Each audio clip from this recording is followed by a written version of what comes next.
20 anni di impegno e riscoperta e cittadinanza attiva. La delegazione FAI di Taranto taglia il traguardo delle 2 decadi di storia, tracciando un bilancio e rilanciando le sfide per il futuro di un territorio in profonda trasformazione. Nata ufficialmente nel 2006, la delegazione ionica ha saputo inserirsi nel solco tracciato a fine anni 90 dalle prime realtà pugliesi come Bari e Lecce, diventando un punto di riferimento fondamentale per la comunità, un percorso che cammina di pari passo con la rinascita della città, come ha sottolineato il presidente regionale del FAI Puglia, Saverio Russo. In Puglia siamo partiti più tardi rispetto al resto d'Italia. Ricordiamo che il FAI è stato fondato a Milano nel 1975 e direi che in questi 20 anni, 25 anni ha cominciato a reinventarsi, ha cominciato a cambiare la percezione che aveva di sé e del suo passato e ha cominciato, grazie anche al FAI, a scoprire risorse che andrebbero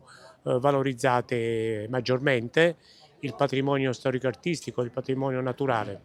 Taranto e la sua provincia hanno bisogno del FAI, questo continueremo a fare e lo facciamo anche in questi mesi in cui siamo impegnati nel censimento luoghi del cuore. Sarebbe importante che anche da questo territorio venisse fuori una proposta forte, capace di accendere i riflettori delle pubbliche amministrazioni, dei privati. Ed è proprio sulla profonda connessione tra cittadinanza e territorio che si concentrano le prossime sfide della delegazione di Taranto, guidata da Maria Carmela Condorelli. Le linee programmatiche per il futuro mettono al centro l'ambiente e 2 scrigni di biodiversità e storia che abbracciano l'intera provincia. Il mio impegno insieme a tutta la delegazione sarà improntato per l'ambiente, per le 2 grandi bellezze di questo territorio, il Mar Piccolo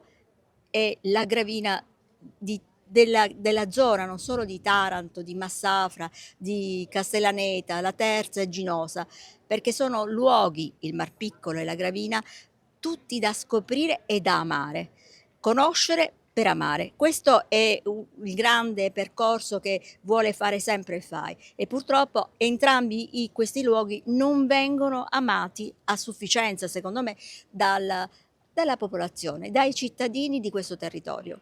Il progetto degli apprendisti ciceroni nel nostro territorio è molto attivo, è un segno tangibile della volontà di fare vivere questa cittadinanza attiva, perché sono gli apprendisti ciceroni, vuol dire cittadinanza attiva, partecipare ed amare quello che hai intorno a te.